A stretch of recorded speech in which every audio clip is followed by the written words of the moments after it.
Trois héros africains face à l'envahisseur colonial. L'histoire de la colonisation africaine n'est pas seulement celle de la domination. Elle est aussi celle d'une résistance acharnée menée par des hommes et des femmes d'exception. Voici les récits de trois leaders africains qui ont osé défier les puissances coloniales. 1. Le roi Béhanzin du Bénin. Béhanzin est né vers 1844. Il est roi de 1889 à 1894. Béhanzin est le 12e et dernier roi du puissant royaume du Dahomey. Il est une figure héroïque de la résistance face à la colonisation française.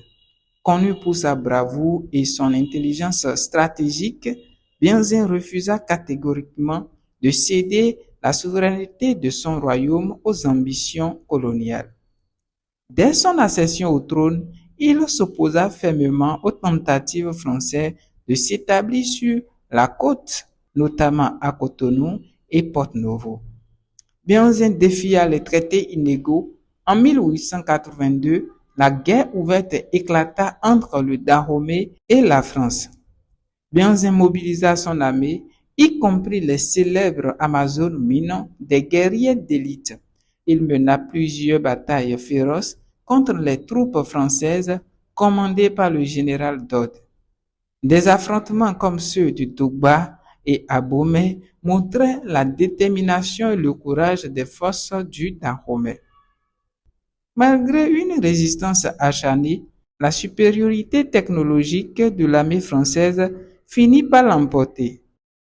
Face à l'avancée inexorable sur Abomey, la capitale, Béhanzin préféra brûler sa ville plutôt que de la laisser intacte aux mains de l'ennemi.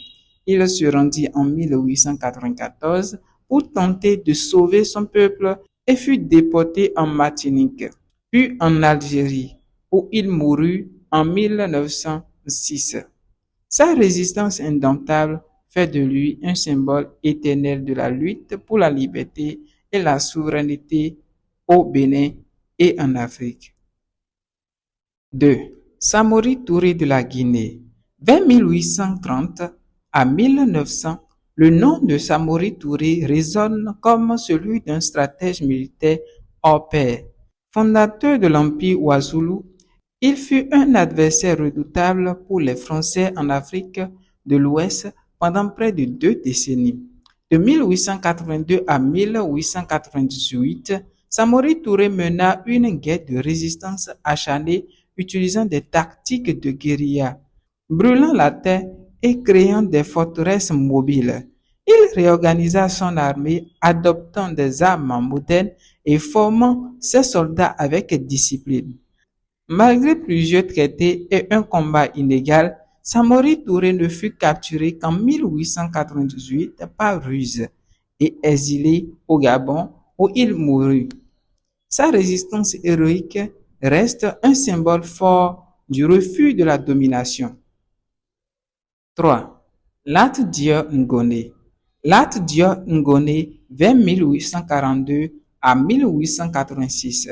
Lat Dior Ngoné fut le Damel du Kayor, un royaume wolof au Sénégal. Sa résistance fut l'une des plus emblématiques face à la pénétration française. Il refusa catégoriquement la construction d'une ligne de chemin de fer traversant son royaume, y voyant une menace directe à sa souveraineté et aux terres de son peuple. De 1861 à sa mort, Lat Dior mena des batailles acharnées, notamment la célèbre bataille de Fandène Thiès en 1883, et engagea des tactiques de guérilla, bien que tué au combat lors de la bataille de Dekele en 1886. Sa détermination